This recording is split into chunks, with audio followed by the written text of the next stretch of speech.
Chapter 5, Sangin Valley Power Incorporated. The end state of all of our operations is to determine the elements of instability and the root causes of problems. If we don't do that, then it's an endless cycle. The only way you can do that is by building relations with the locals, figuring out the root causes, and then you can address those. Patrick O'Shea, Founder, CEO. June 19th, 2011. I finished packing up and I'm ready to move to PB Transformer in the morning. I took a good amount of detainee paperwork to get the ball rolling in case we take some in the future, and this will help out the other 2 Marines remaining here at FOB Inkerman in the clique. I'm also taking several PSYOPs posters to put up in the new area. In my search for paperwork, in the shipping containers, I have found a working ID card maker with a big packet of over 300 ID blanks. This will come in handy for incentives for locals to give up biometrics. It's always my luck. I go out of my way to learn more and become less likely to patrol, and I end up patrolling anyway. Poor Carlton fell victim to our platoon sergeant, trading Carlton's kick-ass designated marksman rifle for an air conditioning unit.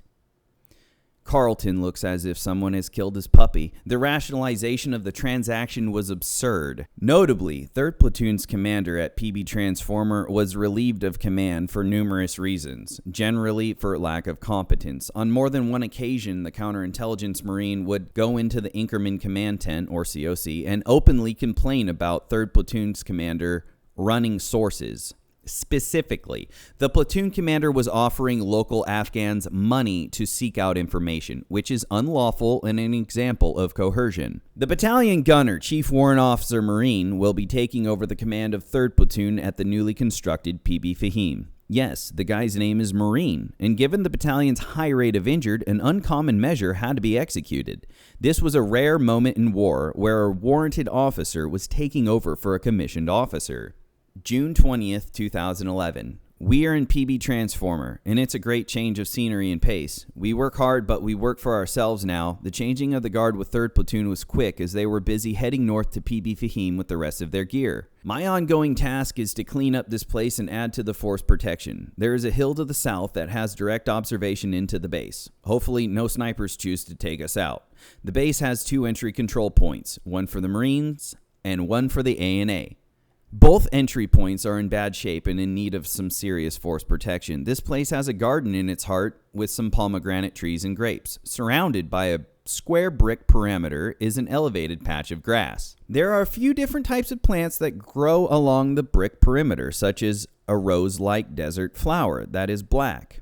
About 1/2 of the patrol base is a garden with several rows of white grapes coupled with solid row of sunflowers that line the south edge of a small garden of vegetables that is stocked with squash and cabbage. The transformer workers, villagers, are the ones who maintain the upkeep of the garden. The workers are highly suspected of being Taliban, and judging by their disposition, recent events, suspicious behavior, and all reports about them from 3rd Platoon, I believe they are. The strangest part about living at the Transformer is cohabitating with the Transformer workers. There are 4 workers that call themselves electricians, and they take turns manning the Transformer. Notably, 3rd Platoon has found terrain models outside of their homes.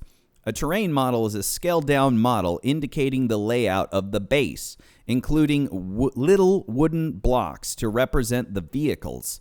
2 of the electricians are named Sharifullah, and one is Abdullah, and the other is Muhammad Isa. Of the 2 electricians who share the same name, Sharifullah, there was older Sharifullah, who was in his early 40s, and younger Sharifullah, in his 20s. Older Sharifullah stood about 6.5 feet tall, with a thin black beard about 4 inches long, and spoke English better than any local Afghan I met in the area. Older Sharifullah was the tallest of the electricians. He was married and had his own compound. The younger Sharifullah was very reserved, and he seemed hesitant to any questioning. I first met older Sharifullah when he came to FOB Inkerman for medical assistance because he had been bitten by a dog on the hand. I had a long conversation with him in English that day, just me and him. Sharifullah is a soft-spoken man and did not put out any vibe of hatred, expressing that shooting, fighting, no good. I was able to get him some bandages and iodine. I remember having conversations with 3rd Platoon's commander over the radio and personally debriefing the Marines of 3rd Platoon before we replaced them. I asked about their relationship with the transformer workers. The Marines stated the same thing. These guys are Taliban, but we can't do anything about it because these guys are the only ones in the world that know how this power transformer works. Don't trust them. Don't tell them shit. They're always watching you. They're most assuredly informants, and we don't trust them. It's eerie that we have to share a compound with them. I'm happy we're moving. I have expressed my concerns to my platoon commander, O'Shea. O'Shea has decided to take a very bold approach, forcing our love upon them. I built a Shura area near the ANA entry point out of cut-up HESCO barrier and cami net. I also increased the force protection in the Afghan gate by adding a strand of razor wire to the top of the concrete wall and a double strand of concertina wire to the front of the gate. The way I designed the gate is so that villagers will not be able to see more of the inside once inside of the PB, and they will be funneled directly into the Shura area. The way I accomplished this was by building the Shura area directly next to the ANA gate.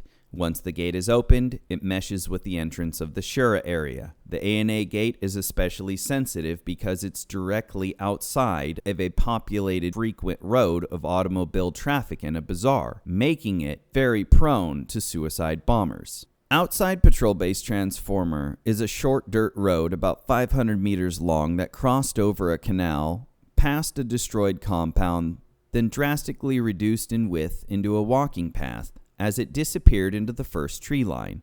Quick history. 3rd Platoon Bravo Company, all the way back to the British, called this road the same name, Ima Road, meaning I'm a fucking dumbass for being on this road. God knows how many limbs it took to earn that name. Ima Road was generally avoided. June 22nd, 2011. The United States Marines bear our nation's history in the uniforms we wear. Sangin is not the first battle in our country's lineage where we have been devastated by child soldiers. The U.S. Marines wear a red stripe, blood stripe, on their dress blue pants to remind you of the Battle of Chapultepec during the Mexican-American War. Now it can remind you of the Minecraft Kids of Sangin. Today, we conducted our first of our patrols, and the first patrol out was Valdez with O'Shea attached. They were shot at by a single shooter, a male, approximately 12 years old, not even 300 meters outside of the gate. Once the patrol began to maneuver on him, he quickly egressed. During all this, a new patrol base in Kodazay was getting lit up by the Taliban, along with the patrols that came out of it. The Taliban are buzzing mad because the new patrol base is in the heart of their previous command center. One Marine from 3rd Platoon was shot in the face and killed. He was the same one who had been previously shot in the body armor plate, but lucky enough to survive the first time. No such luck this time, as the Taliban racistly rejoiced over the radio traffic, convinced they killed a black Marine. Tor Marine Nishta, they chanted, meaning no more black Marine. No, the Marine wasn't black. He was a dark-skinned Pacific Islander named Corporal Singh. And that was the second and final time Singh was targeted for the color of his skin. Another Marine from PMT, the group of Marines that trained the police, suffered an IED strike and became a double amp. He wasn't doing good when he was loaded onto the helicopter, maybe dead by now. Another Marine from MAP Platoon was shot in the arm. Kodazay is no joke. Sangin is a very dangerous place.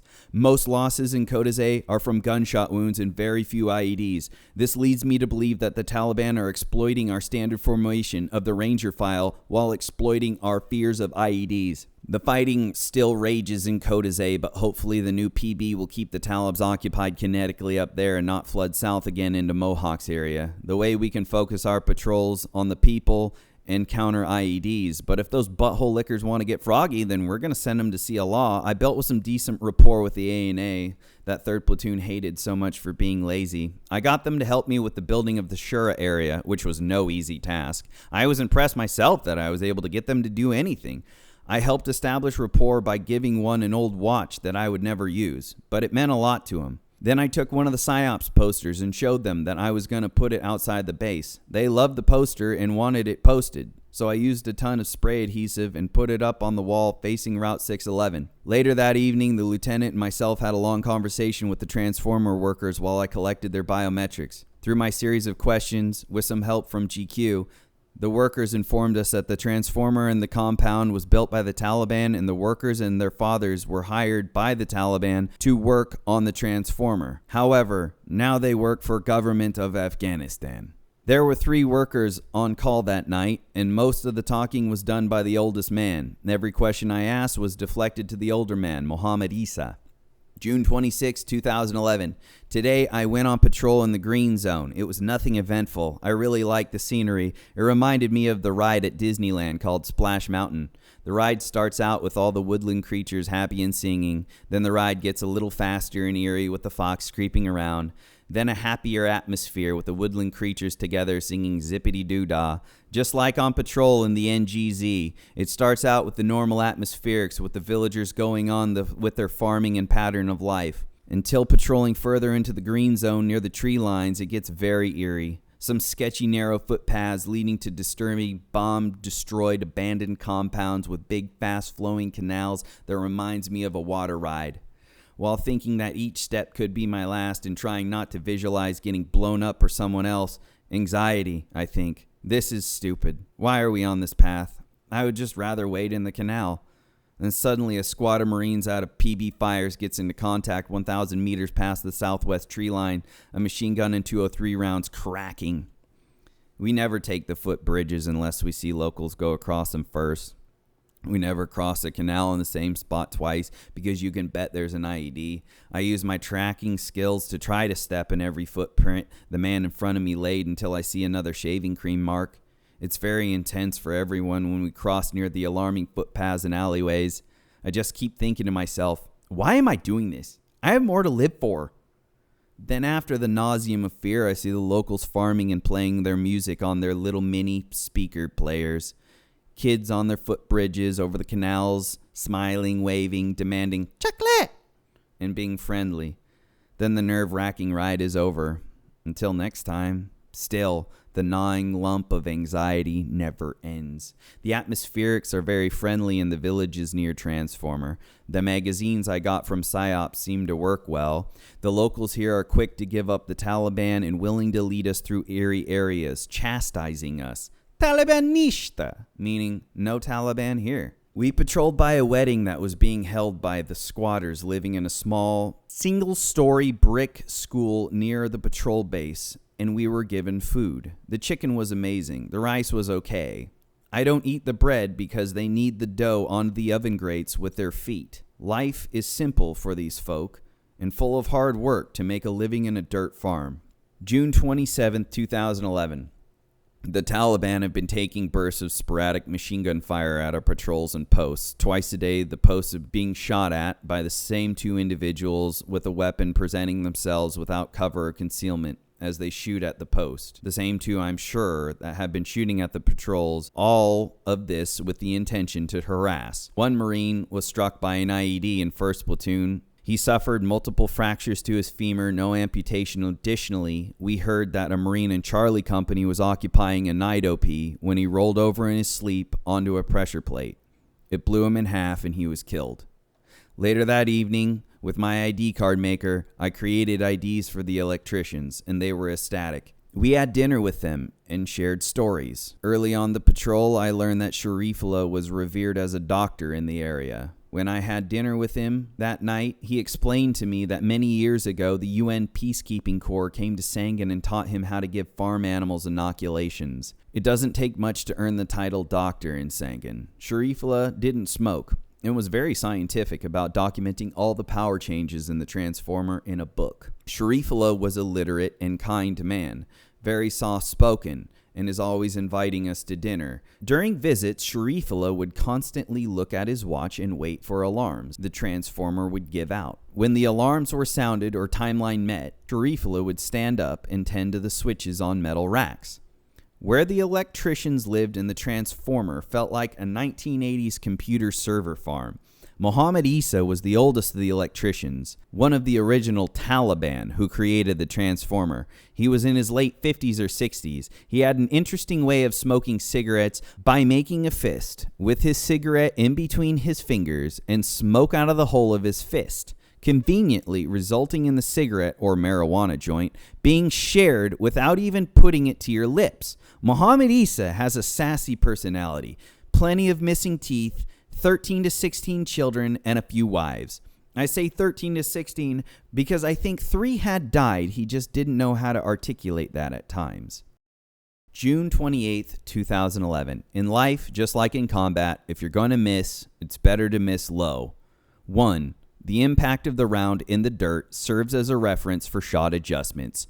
2. There is a chance to kick up secondary fragmentation into the enemy's face. A squad from 1st Platoon crossed into our area slightly to the west, then headed north towards the Helmand River to get some action. Valdez happened to have a patrol out 800 meters south of 1st Platoon when 1st Platoon took contact. Ergo, Valdez's squad went north to help out 1st Platoon. It was quite a firefight, with RD Excalibur round getting dropped on a building and a shrieking Hellfire missile from an AC-130 gunship. The fighting was the same frustrating tactic. The Taliban would shoot and quickly run away to the north before the squad had time to maneuver on them or drop ordnance. The resulting cat-and-mouse game continued until the enemy egressed far enough north that Valdez had had enough and returned to base. It was quite an experience for the Mohawk Junior Marines. It was the first time they had been decisively engaged in combat. Most of them told me that they did not like the feeling of vulnerability in a Ranger file, while streams of machine gun rounds traced over their heads, some rounds impacting the ground around them as dirt stung their faces. They realized that getting shot at is not glamorous and nothing to go out and seek. Additionally, Valdez almost got shot again. Valdez punched one of the Marines in the face because he was manning the 240 Bravo and froze, resulting in a machine gun being down during the firefight due to the gas chamber not being cleaned. After striking the gunner, Valdez walked up to Ebeling, the team leader, and said, "You know you deserve it, bitch!" And Valdez hit him in the face too. The gunner never froze after that. It served those devils right. They're always making fun of Juan Valdez for calling him Sergeant Purple Heart, stating that his only claim to fame was getting shot by a sniper in front of a popular war photojournalist.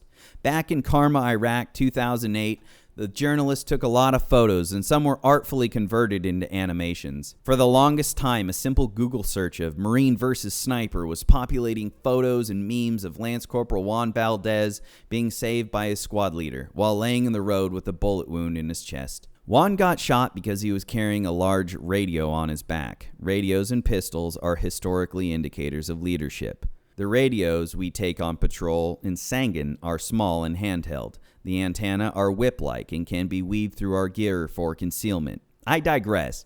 After Juan's squad broke contact and returned to base, 1st Platoon continued to play the cat-and-mouse game and pursue the Talibs, striking an IED, leaving a Marine a double amp. After that, Cat Platoon stopped off at our dirt landing zone because they had a wounded Marine to evacuate as well. A sergeant of theirs was shot in the collarbone. I saw a weapons company sergeant I know, shoulder in a bandage and somewhat of a smirk on his face.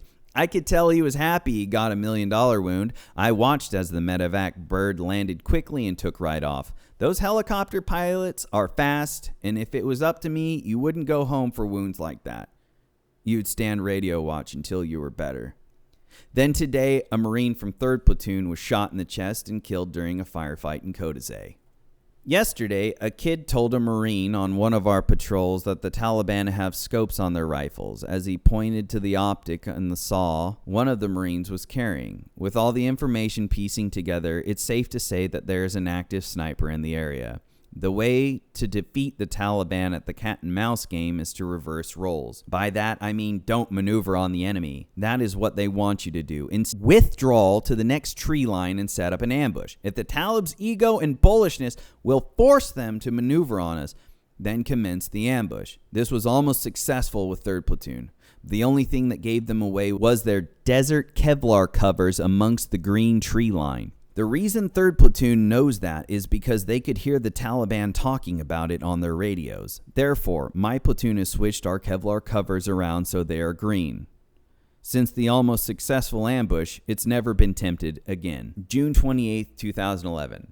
On patrol today, our platoon commander, O'Shea, found the Mirwab. The Mirwab is a man who controls the irrigation flow of the area.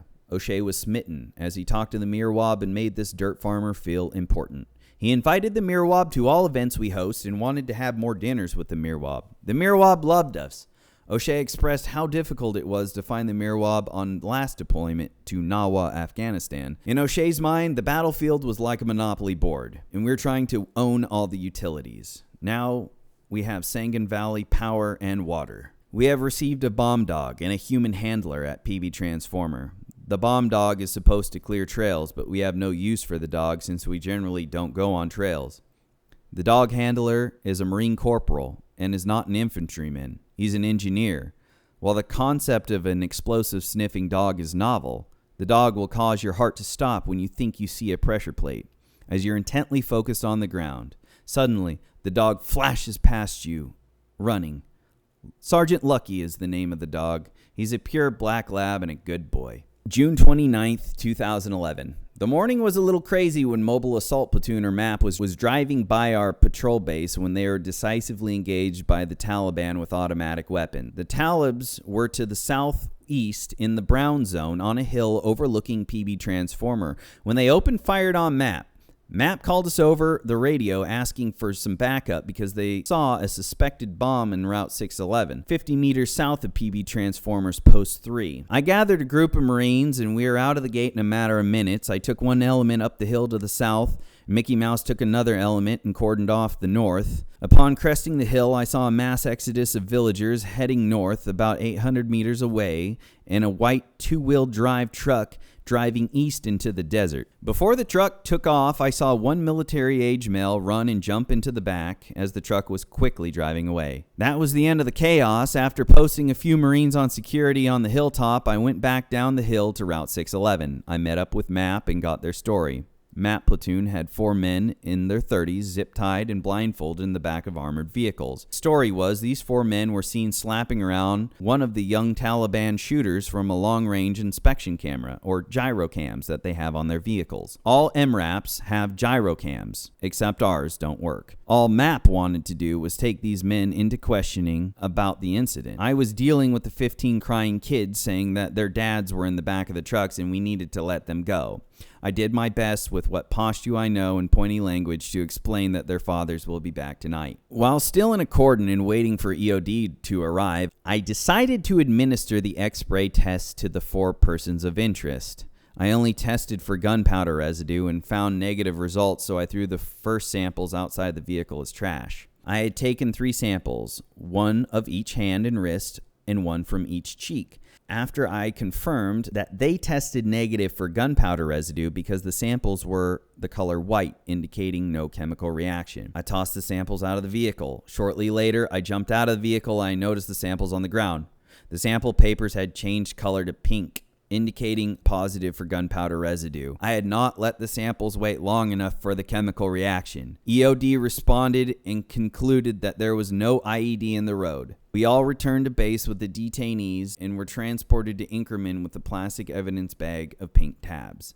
Later that day, Mickey Mouse's patrol went near the same area and found a piece of paper in a puddle of water with drawings of a complex ambush, count of all the vehicles in MAP platoon, an IED on the side of the road, sniper rifles, an RPG, and automatic weapons with scopes on them. The paper had a drawing of interlocking fields of fire, bad geometries, but it was concluded by our superior reasoning that this was not a kid's drawing, because we could not draw that good. Later that evening, I went to FOB Inkerman to make an important phone call. When I heard more about the situation with MAP, the 4 men brought in were now detainees because they were clearly seen on the blimp shooting at MAP, then slapping around a younger Talib before egressing to MAP's location after loading all the weapons up into a white truck. The only reason MAP didn't light up the truck is because Bravo COC said they're going to get a Predator missile on it. But that didn't happen because the battalion denied their request and the Talibs were gone by the time the denial process was received.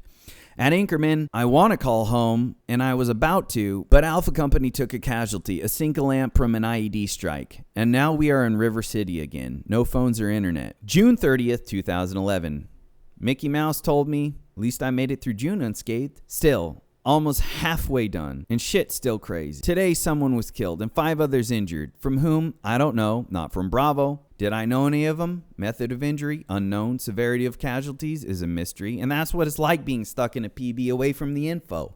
I only know what goes on in Bravo Company's area, and moreover, what's in Transformer's backyard. Another thing, we got 20 ANCOP to our PB, and that will increase our force protection in the area, or the opposite. ANCOP are like high-speed Afghan police. They have better gear than the ANA, and they wear a cami pattern similar to the U.S. Marine Desert Digital. Our Afghan Transformer soldiers are shamelessly lazy and undisciplined.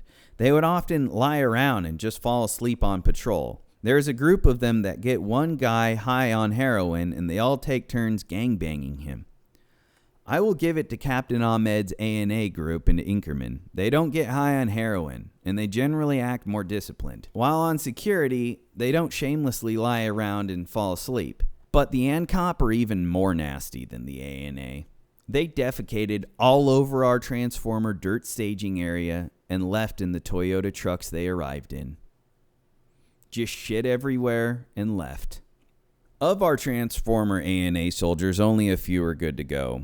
Only 4 are down to patrol on a more regular, one of which was Wolfman. Wolfman was a machine gunner, always motivated and happy, more animal than man. He has a long, dark, curly beard and a big smile. I happen to have an extra Marine Corporal chevron insignia that I pinned onto Wolfman as a fake promotion to corporal, which he took very serious, and was the most motivated Afghan soldier I ever met.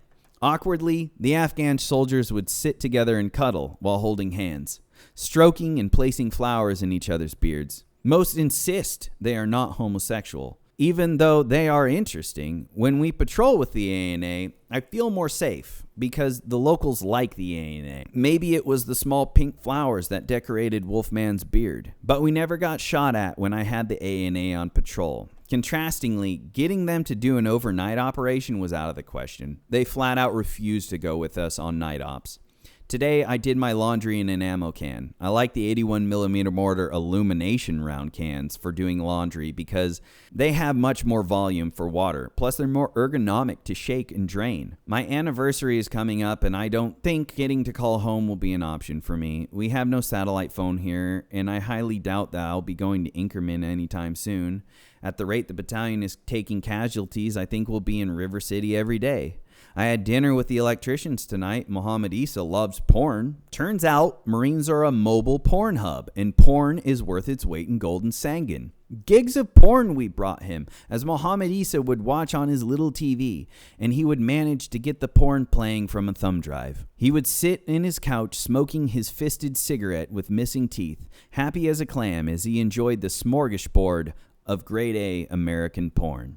July 1st, 2011. I was woken up this morning with some bad news. Last night, an illumination round broke through the compound that a recon unit was staying in and gave someone a bruise with some scratches. Lieutenant O'Shea woke me up to ask me about the LHMBC, or Lightweight Handheld Mortar Ballistic Computer, and how it gets the canister eastings and northings. I know quite a bit about the LHMBC because it's my job.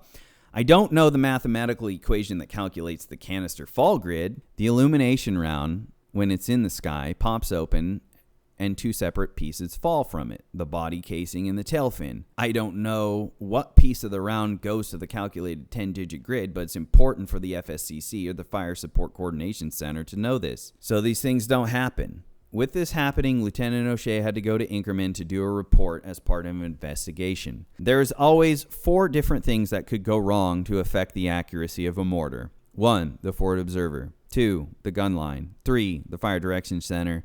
And finally, the lack of oversight from the Fire Support Coordination Center.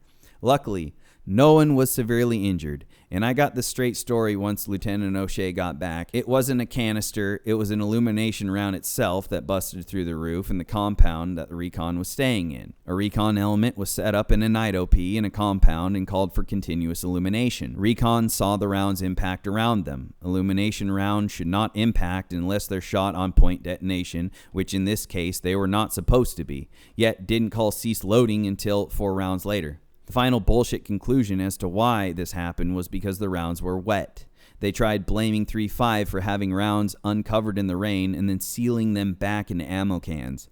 I blame Davey. He most likely used the observer position as the target position and used that data for the guns to fire on. After further investigation, water apparently caused them to fire short of the mark. What a bunch of complete bullshit. Mortar rounds can be buried in the dirt for years, and I don't think it would affect the rounds that bad. But whatever, if the story sells and the investigation is over, I'm happy. Regardless, Davey was replaced by a more competent Mohawk Marine. While Lieutenant O'Shea was dealing with the investigation, Bravo Company got a new shipment of PSYOPs material at Inkerman COC. I decided to keep almost all the PSYOPs material, such as crank radios, magazines, and medical flyers. I can't trust the patrols to do it for me. I must do it myself. They always bitch about carrying extra weight, but every time I leave the wire, I have extra weight, whether it's biometrics or PSYOP shit. I did a good job of employing the posters and getting the biometrics exchange for a crank radio or ID card. I talked to this one Afghan who looked to be about 18. He gave me some food and the names of Taliban members in different villages of our area. He also had many fig trees. I ate the sweet bulby figs and he gave me a tomato. It was tasty, and he also gave me an eggplant. I ate them and we talked in pointy language with minimal pashto. Later, after the patrol, I was on radio watch in Transformer when we heard an explosion and a mass exodus of locals running towards 611. At first, I thought that shit was about to go down and I needed to get my flak and Kevlar because we were about to get attacked. No, a local stepped on an IED. He was alive, conscious, and being medevaced by wheelbarrow down Ima Road, leading directly to our patrol base. This will score big points with the Afghans, especially after giving out flyers on where to receive medical care. The flyer states in Pashto, if you need medical care, go to Fob Jackson. But since only 1 in 30 are literate, the picture says it all. One half of the flyer shows a kid that's injured by an IED blast, and the other half of the flyer shows a picture of a kid and scared Afghans. Also, in the picture, at the bottom shows a classic landmine and mortar round. Unfortunately, the kid in the wheelbarrow died. July 2nd, 2011. Today is the wife and I's anniversary. We've been married for 6 years now. I mailed her a letter, but chances are she won't get it in time because of the spotty mail service. I wish I was home today so I could spend time like going shooting and dinner with a movie. Something nice or creative that I could think of. Happy anniversary. Sorry I couldn't be there. Eating dinner that night with the electricians was myself, Muhammad Isa, Abdullah, Mickey Mouse, GQ, and O'Shea. The way Afghans eat is biblical. They make big loaves of flat bread and have a pot with some form of vegetables and a separate pot of rice. The bread is made from local wheat, kneaded by women's feet onto a grill that is then placed into a fire oven. The loaves of bread are oval, 24 inches long by 12 inches at the widest. The bread is broken. About 1/2 a loaf is given per person. The bread is the eating utensil. There is no plates or tables. Simply a stained white sheet on the floor that everybody sit crisscross on and dipped into the dishes of food with pieces of additional bread you would have to break. The food was amazing and wholesome. After dinner, I asked Muhammad Isa about when he was a young man. Did you ever fight the Russians? I watched as he spaced off into himself and went back in time. He told us all about how when he was an RPG gunner with an anti-tank team fighting against the Russians. He talked about the big anti-tank pits that Sangin locals would dig and creatively conceal with the foliage, giving the appearance of freshly cut down corn stalks given the season. They would shoot at the tanks and bait them towards the gunfire. In response, the tanks drove quickly into the fields towards the position. When the tanks fell into the pit and got stuck, Muhammad Isa would pop out of a concealed flanking position and shoot the tanks. Watching his grinning face light up with excitement as he recalled shooting a stuck Russian tank with his RPG-9, or anti-tank rocket-propelled grenade. I almost wanted to stand up and scream with him in excitement, Allahu Akbar! He told us stories about how he and his comrades would attack a Russian base located in the middle of the desert. He got excited to talk about his war stories, and he reminisced on times past. As we Marines were awestruck on the floor, I felt like the first ancient Greek pen with paper and literacy to record Homer for the first time. Like any old gunfighter would do, he appreciated us even more after sharing his war stories. He told us about the fear they suffered from the Russian landmines, and in some parts of Sangin, Russian mines remain a legacy. July 3rd, 2011.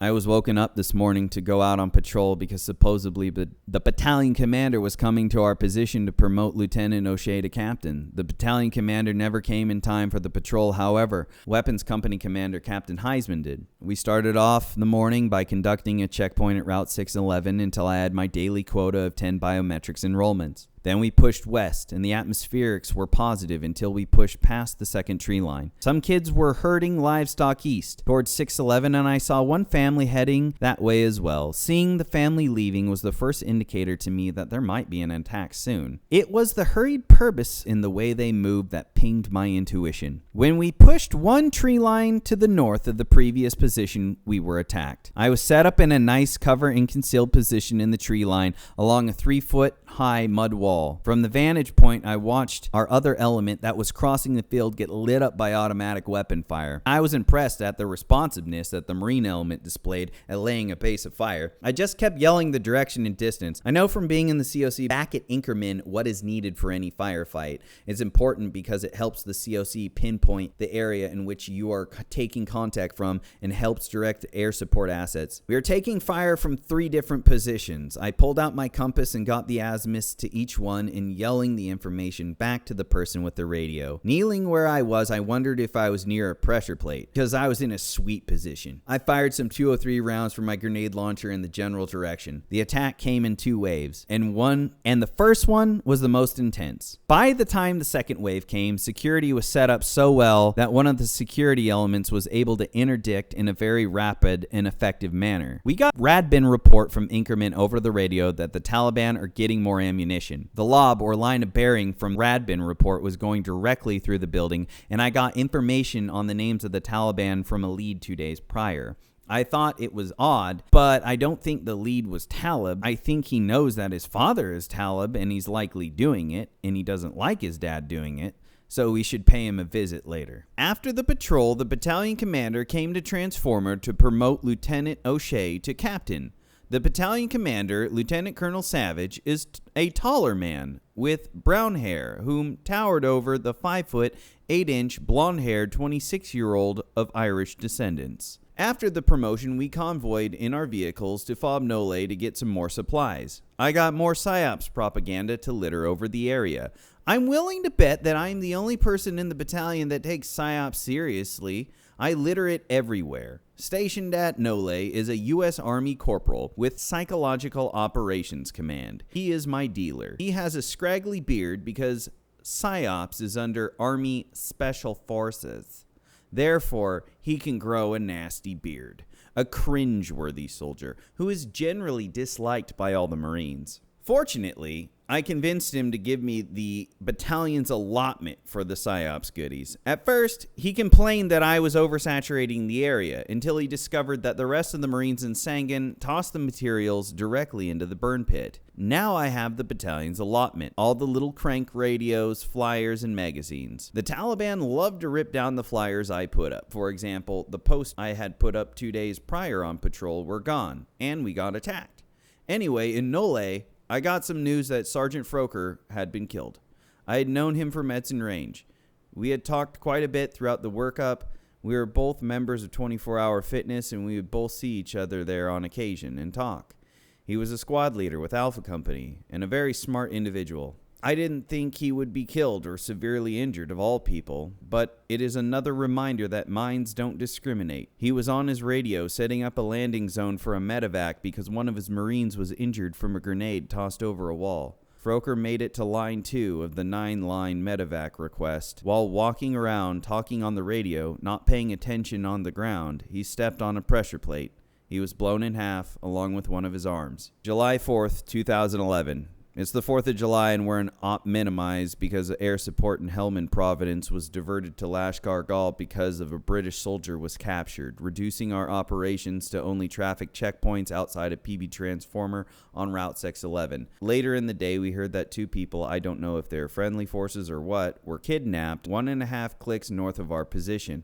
I spent the time distributing PSYOPs flyers during the day. Carlton wanted me to come with him in the morning to go on patrol to a building that we had taken contact from a previous day. I was hesitant and really didn't want to go, but it just screamed of a firefight, but I decided to go anyway, partially because I know it makes Carlton feel safer when I'm with him. I don't know why people think this, but if it's a peace of mind they want, then I guess I'll do my part. I know that in sticky situations, people look to me for guidance in my experience, and at the same time, I believe that people think that I am untouchable. Like that guy you wouldn't expect to be killed or seriously hurt. But I know that I'm just as human as the rest, and the only thing I have is experience, maturity, and above average knowledge of human behavior. Great night for dinner with the electricians. We ate a humble meal of flatbread, dipping soup, and lamb fat.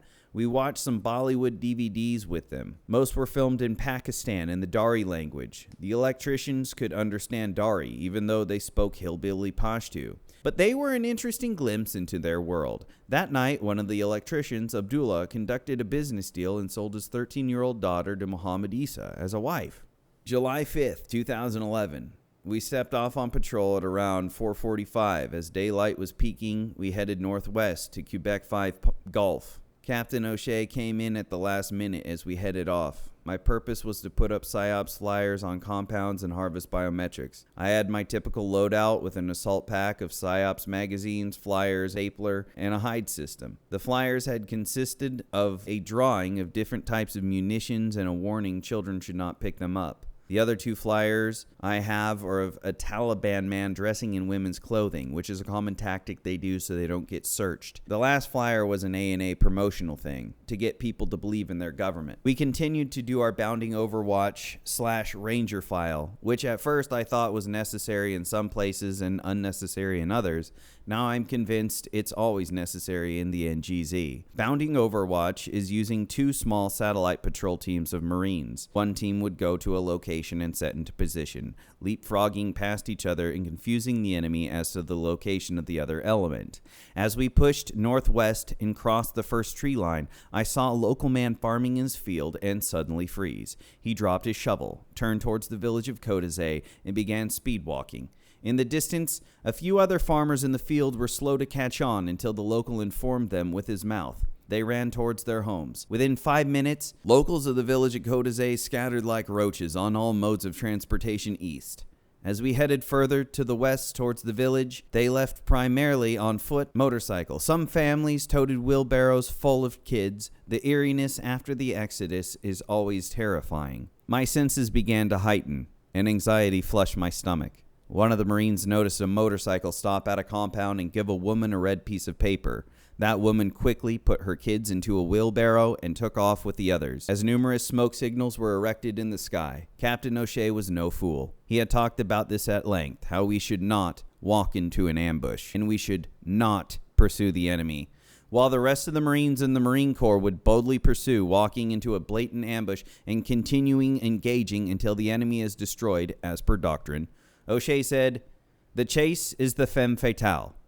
If we take contact, we are to break contact, hunt down the local people, and have tea with them. Make them feel safe while we talk shit on the Taliban." A tactic that will bode well for the survivability in a minefield and counterinsurgency. We changed direction of the patrol and stopped approaching the village of Kodazay. We pushed southwest through another farmer's plowed field, tracing the outskirts of the village. I felt my anxiety turn to anger. The presence of U.S. forces today was one squad in all of Bravo's area due to an upcoming operation that was to take place in the Brown Zone. And that presence was Mohawk. I was pissed that the Taliban were acting out this close to Transformer. Next, 200 meters past the tree line going to the southwest, there was a 3-foot wall. Carlton and I knew that we would get shot at once we crossed the wall and headed into the field that was on the other side. I knew this because everyone who cared about their lives just left. I saw a spotter with a radio in a distance away and smoke signals were rising on each side of us. The first element went across, then Carlton, then me. Carlton was a ways ahead of me because I like to keep a good gap of dispersion between us. Carlton had stopped and was swarmed by 4 kids. I got 50 meters in the field. We had known the kids when patrolling by their compound before. One was holding hands with Carlton. That kind of put me at ease because I was convinced the Taliban would not attack us if we had kids around. That has historically been a good sign that if kids are around, then you're good. Then a burst of machine gun fire started lighting us up from 75 meters away in the tree line to the west. I hit the deck in a freshly plowed field and started assessing the situation.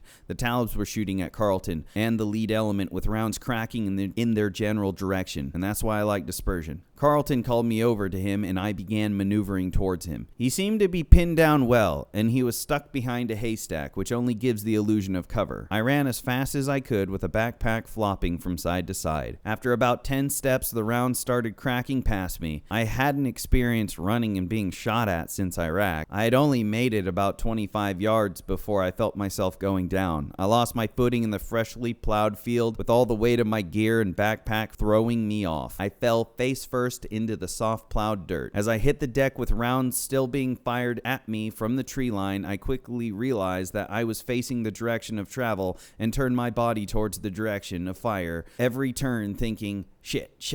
I fired two 203 rounds into the tree line, and while the rest of the Marines unloaded into the western tree lines, the fire quickly ceased. I got up and ran over to Carlton, who was hiding behind a haystack in front of a compound. I made it to the haystack, and we began taking fire from a compound to our northwest, with rounds impacting near the haystack. Common sense dawned on us, and we got out from behind the haystack and took prone positions in a shallow rut directly behind. Closer to the compound, the shooting had stopped.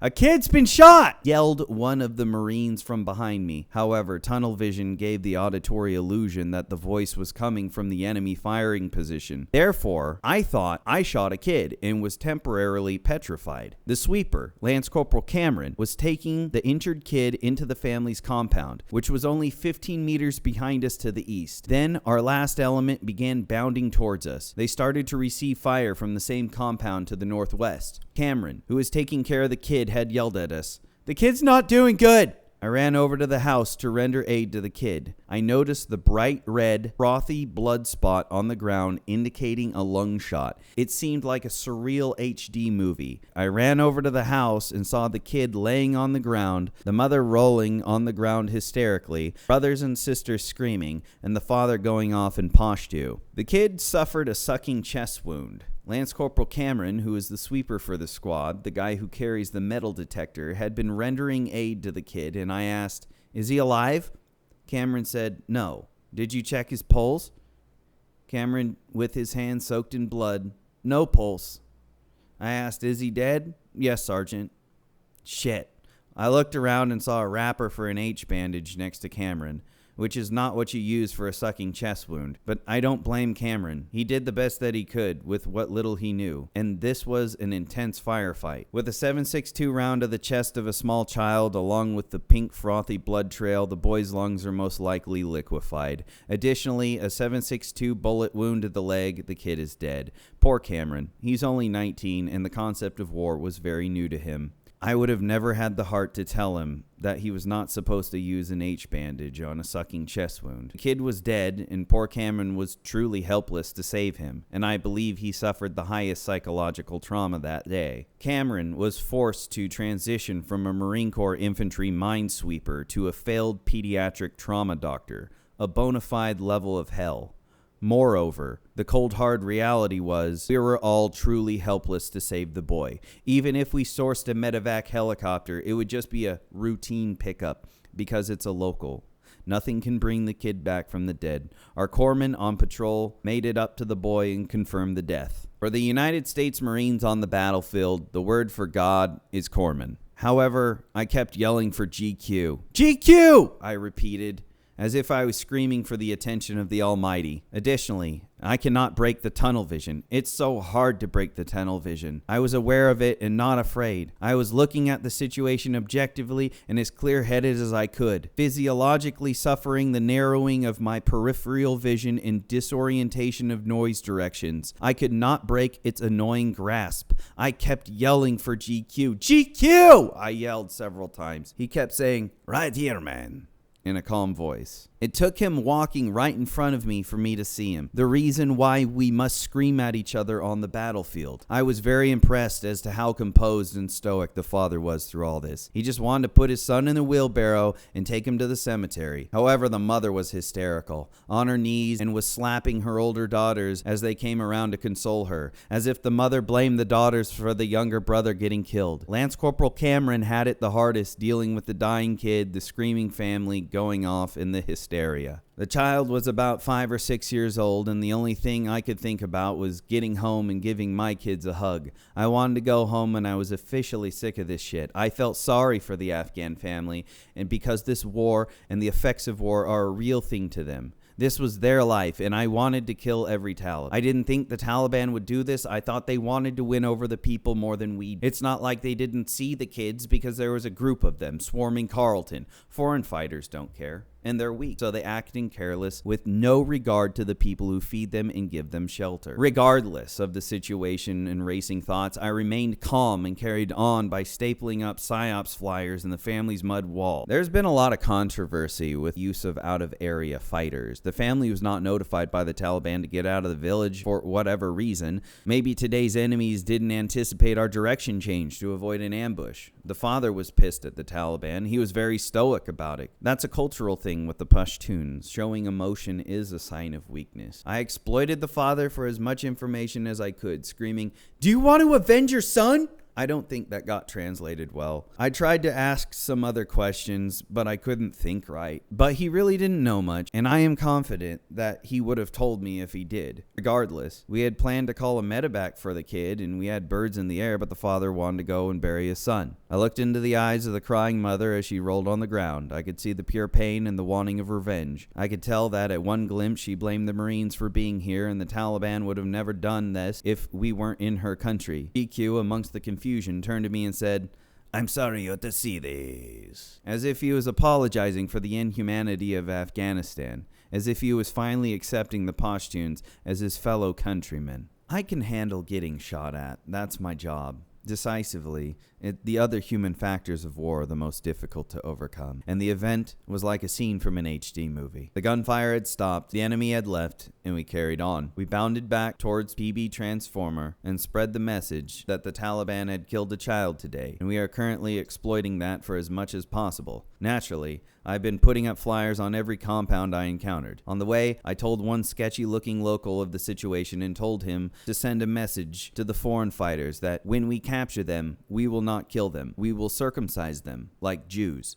At times, I would like to do very evil things to the enemy and people I suspect are Taliban, and I meet quite a few, but I remember not to allow my emotions to dictate my actions, not to let my anger compromise my humanity. I could easily inflict evil upon other human beings, but it's our ability to deny those urges that make us godlike and above human nature. I say that now, but I could easily be that soldier who shot the suspected Viet Cong operator in the head on film and have Walter Cronkite say, "The war is lost." I have that power here at my fingertips. The decisions I make can affect a nation and a war. As we entered the entry control point at Transformer, we received 2 pop shots from somewhere. I know the paper flyers are making them angry, and I hope my shit talking is too. Later in the evening, sitting in a plywood stall and shitting into a black plastic bag, or wag bag, is when it really hit me. Today we experienced a true ambush. A true ambush is one that catches you off guard, taking your state of mind from complacency to shock. What hurts the most about a true ambush is that it violates your intuition and makes you question it, and instills a childlike feeling of vulnerability. I didn't think that they would ambush us if kids were around. Additionally, some of the junior Marines began to mock me, repeating in an exaggerated voice, "Do you want to avenge your son?"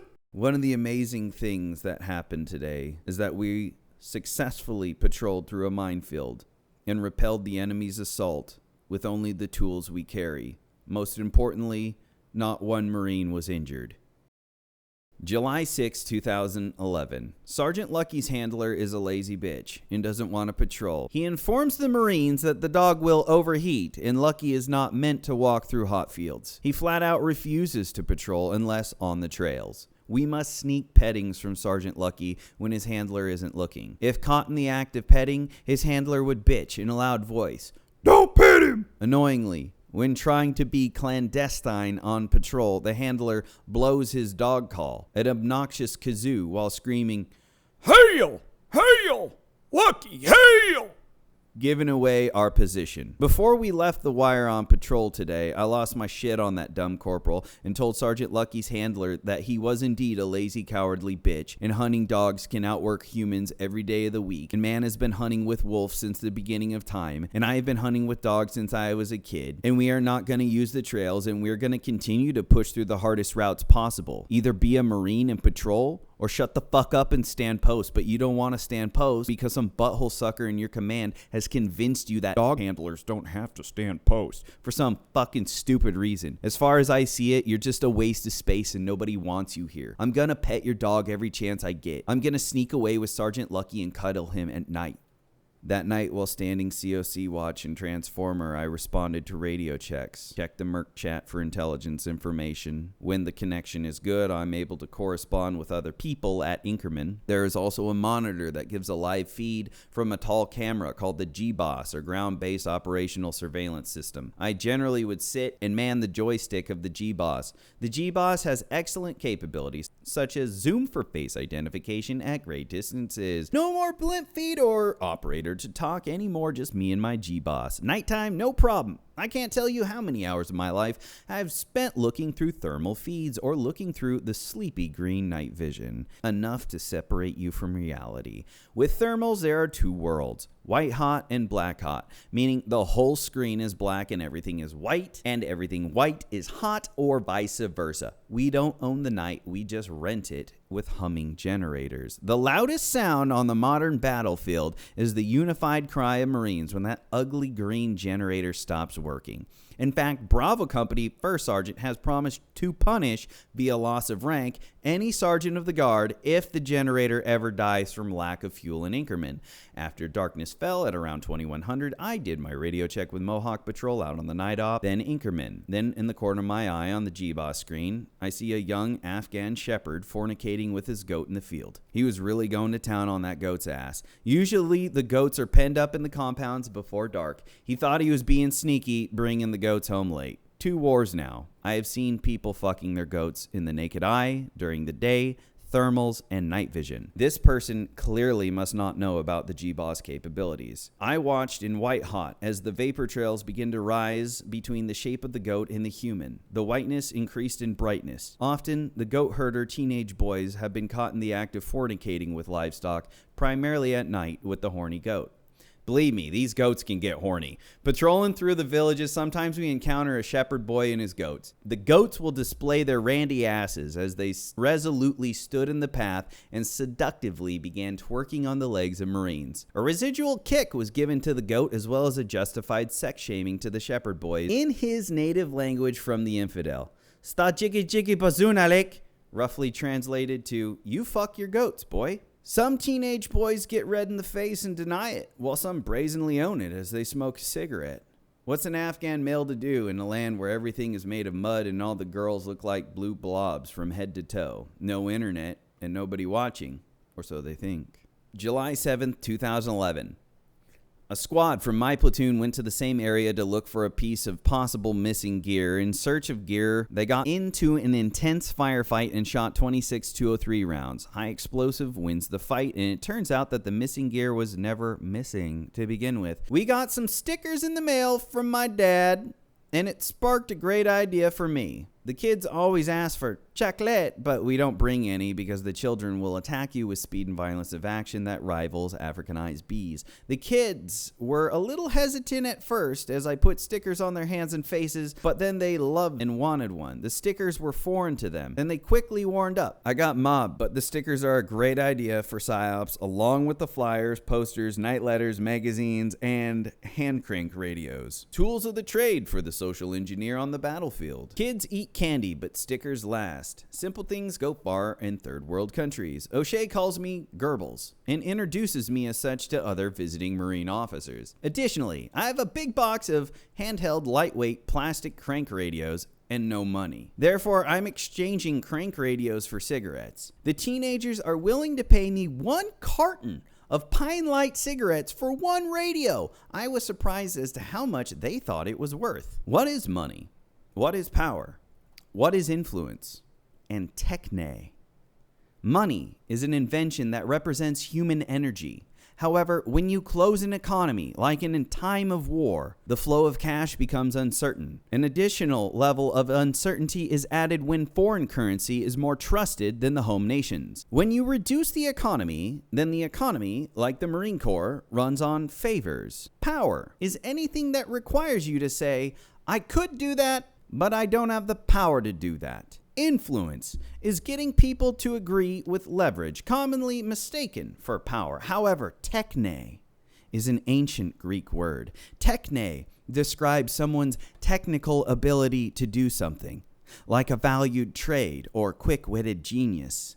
There are certain things that all the money, power, and influence can't solve, but some problems take favors, techne, and imagination. One form of currency was fertilizer, urea nitrate, and the largest variable cost for the subsistence farmer. Most of the farmers around here have mud shacks dedicated to storing large nylon bags of fertilizer labeled in big English letters, Urea 46. A major problem we have is that we cannot definitively determine what percentage of urea is in fact in the fertilizer bags. This war runs on the assumption that somehow the borders are secure, preventing fertilizer containing a higher urea nitrate count. However, how hard is it to go to Pakistan where the fertilizer is produced, input explosive grade fertilizer into mislabeled bags, and seal them up at the factory? Though we have explosive testing equipment, there is no way to efficiently inspect every 60-pound bag of fertilizer. When mixing explosive urea with fuel oil or gasoline, it creates a low-grade ammonium nitrate fuel oil, or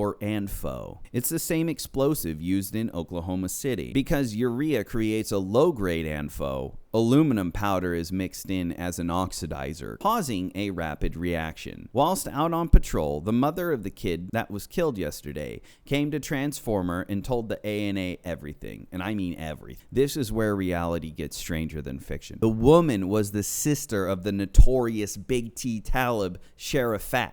Sharifat's squad shot at and killed her son, Sharifat's nephew. She was telling the ANA all about the operation and where to find Sharifat and his crew. She said that Sharifat came to her house last night and talked to her to apologize. July 8th, 2011. Did you know that during the Vietnam War, the average life of a machine gunner in combat was less than 30 seconds?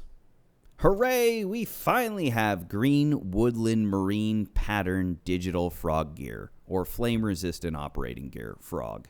It's our new utility uniform. It's brand new and smells good. I feel significantly safer now. We finally blend in and are not highlighting ourselves amongst the green agriculture. I am just shocked as to how long and how many lives it took for this to happen. Had we known this prior, we would have just brought our woodland camis. Fortunately, Lucky's handler has decided to stand radio watch in Transformer COC. Moreover, I went on patrol further north than we usually go because we had to cover for 3rd Platoon while they were at a memorial for a Marine that was killed. We took off early in the morning and headed north 3,000 meters, then west 2,000 meters. As we pushed west deeper into the green zone, the same atmospheric changes happened to signal an attack. The locals left. Smoke signals and spotters. As we pushed across the open fields, I kept thinking to myself, this is it. We're going to get ambushed right here when we cross the field. I could feel it.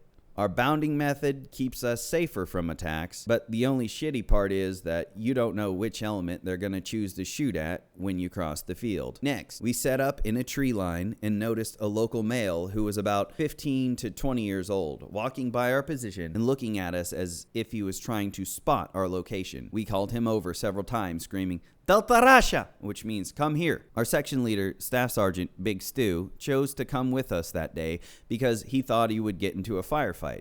In fact, That was the only time Big Stu wanted to come on patrol with when the probability of getting in a gunfight was high. Big Stu was a prior drill instructor and hands down the biggest, blackest, scariest man on the battle space. I could relate to him on a lot of levels because we served in 1st Battalion 4th Marines together in Najaf, Iraq. After several attempts, the young spotter hesitatingly walked over to us, and I suspected that he was a scout. Big Stu instantly put the muzzle of his rifle in the dude's chest and said, "You Taliban?" The guy looked like he was going to piss himself. I couldn't have feared him up better myself. No one else was around, and you're guilty till proven innocent. Therefore, I handcuffed him with real metal handcuffs that I brought from home, not plastic flexi cuffs. And then we headed back to Transformer. En route back, a squad from 1st Platoon at PB Fires got into contact around 1,000 meters away from our position, and we heard the crack and the boom and the glass breaking overpressure, causing the ground to shake, the dropping of all kinds of ordnance with artillery in air, the loud woo, woo, woo, woo, woo, woo, woo, crack, crack, crack, crack, boom, boom, boom, boom, boom, boom. Surprisingly, all the noises on the battlefield. The most beautiful is the symphony created with 2 machine guns, or talking guns. After one machine gun fires a 6 to 8 round burst, the other gun fires. To ensure fire superiority and sustainability, the machine gunners are trained to say a timing measure while firing. Die, motherfucker, die! While holding down the trigger to the rear, at the same time codifying the sound across the battle space. Hearing 2 seamlessly transitioning talking guns gets your dick hard. Patrolling through wet fields with deep mud, canals with waist-high water, and tree lines with asymmetrical trees foreign to any American. It all has a Vietnam motif and a feel in green camis, soaking it in, feeling that most people will never experience, and makes me feel like a real Marine. I hate the garrison bullshit, and most grunts do. The sad part is, this is the locals' lives. We saw the mass exodus that came from the west, where the fighting was happening, and I sensed on their faces they felt safer knowing they ran into a Marine patrol, and the feeling of walking back into a PB while hell is going on behind you. The noise of the guns and the shake of the bombs is always an amazing experience for a Marine. Sadly, seeing innocent Afghans loading up in their wheelbarrows with random items and taking off until after the fighting. 6 people to a motorcycle. Holding infants is a common escape method. Afterward, the locals must go back to their homes and worry if it's been destroyed, robbed, or mined with an explosive. I don't know, but I highly suspect that by us taking this alleged spotter in for questioning may have prevented an attack on our squad. All the indicators were there. The only difference is that we took a possible scout as a human shield. Maybe that act threw off their game plan or the green frog gear. We took the spotter back and I questioned him and let him go because we really didn't have anything on him to detain. Mickey Mouse and his squad went on a clearing operation in the village of Pseudo-Carez, along with several other squads from Bravo Company. During the operation, Dr. Abdul Baki was detained with his son for possessing 50 pounds of opium. Last I heard, he was trying to cut a deal to give up some Taliban information. Dr. Baki and his family was beaten with rubber hoses by the Afghan soldiers and arrested, which is strange considering it was only opium. Tomorrow, I must go on patrol again, deep into the green zone. The locals call the green zone the jungle because of its thick vegetation. During Radio Watch and Transformer COC, I was looking at a tactical weapons magazine, which is very cheesy. And the magazine shows operators in their weapons, gear, and ridiculous stories. The magazines are meant for people other than grunts, police, or gun nut civilians. The way these male models dress in these magazines is akin to cosplay. It's dorky, especially with their nasty beards. I would never wear half of that crap on patrol in Sangin. The cold hard reality is, replace all that high-speed shit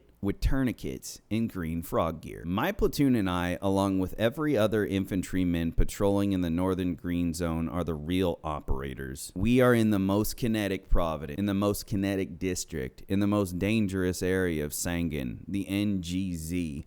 Almost every day there is a gunfight, and here we are alone and unafraid patrolling in this shithole.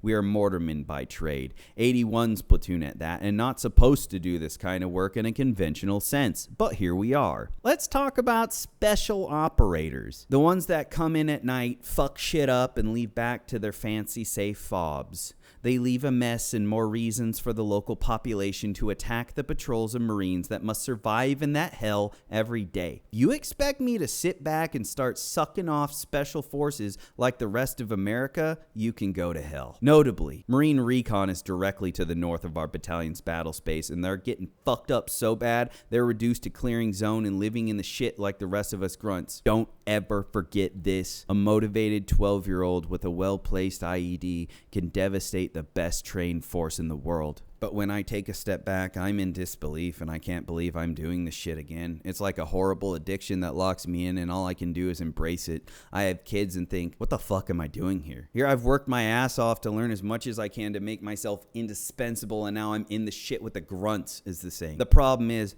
I learned so much that I became too valuable an asset not to have, and we're getting fucked up bad. It would help us out a lot if we pulled some Marines from elsewhere in our platoon to come here, but they might as well have just landed in Sangin. They haven't patrolled once in this area, and taking them out might be too dangerous. I think the juice is worth the squeeze, and we have a whole squad plus of Marines just wasting away at airport lounge, just standing posts with the Afghan soldiers. July 10th, 2011. I go on patrol every day, and I have not been in a serious firefight since the kid was killed. I always say the prayer, God protect us and keep us safe. Then in my head, the March of the Empire musical number from Star Wars plays as we patrol. I used to want to be a rebel when I was younger, but now I'm all Empire.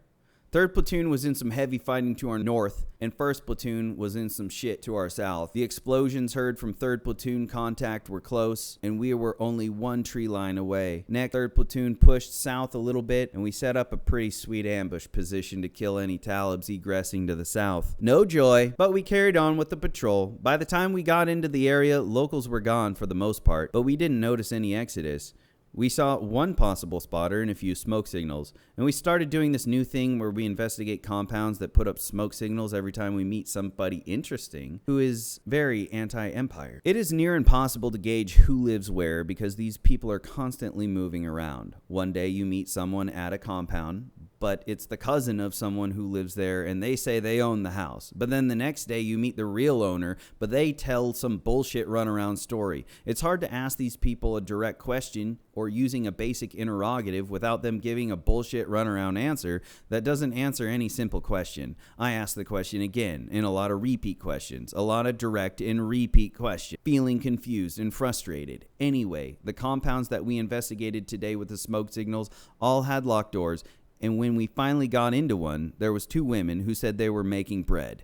The only thing is, you don't make a fire for 10 minutes that stops to cook bread and only seems to happen when a patrol is around. Sadly, a Marine in 3rd Platoon was a hero today, shot in the back of the head. I heard that he was married with 2 kids, but I didn't know him. All you hear is the first 2 letters over the battalion's radio frequency, and then you must guess as to which person it is. For example, mine is Whiskey Sierra 7143. Whiskey is the company that I'm with, weapons company, and Sierra is the first letter of the last name. Therefore, when we hear a battle number, our minds start to go through the process of elimination. And who do we know whose last name starts with insert letter in whatever company? Disturbingly, this battalion is losing a lot of its Iraq War veterans, leaving the frightened younger, inexperienced NCOs and lance corporals to lead the patrols. July 11th, 2011.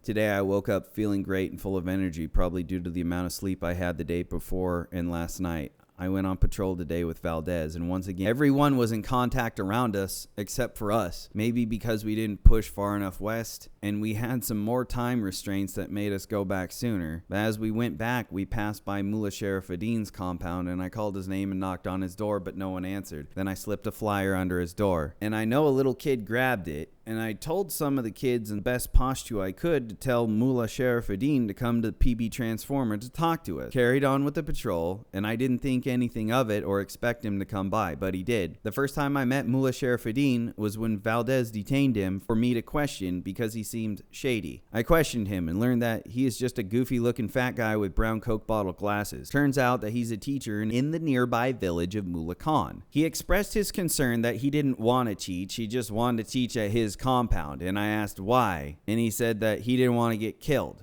It took some persuading and bolstering of his ego to get him to agree to this. But if we hold a shura and get everyone together in the village and they all say it's okay with you being a teacher, will you teach? I told him we will kick out the squatters in the brick schoolhouse 50 feet outside the patrol base from a manned machine gun post. We will have personal Marine overwatch as he teaches in a brick school. He wants to be a hero and change his country, but at the same time, he really doesn't want to be killed by the Taliban. In his mind, if the village is on his side, then he will feel safe. This leads me to believe that the village elders have some Taliban connections to initiate or prevent violence. He agreed to spread the word and hold the shura next Monday. Chapter 6. The Parable of the Pashtun. You may have the watch, but I have the time. The Taliban. In the land of the Pashtuns, they live by a code, Pashtun Wali, in which revenge must be taken in the event of a grievous insult. Revenge may take decades to carry out, but it must be accounted for.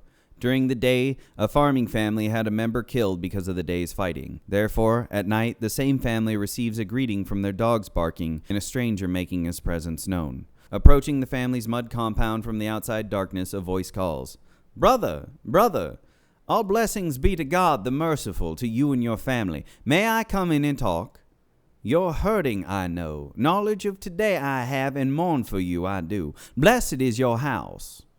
"Come in," said the saddened father, as he summons a family member to fetch tea. Through the rickety sheet metal door suspended in a square of dried mud, entering from the darkness, a slender stranger, standing 6 foot 7 inches tall, dressed in all white, and a matching turban, contrasting a long black beard and freshly shaved head.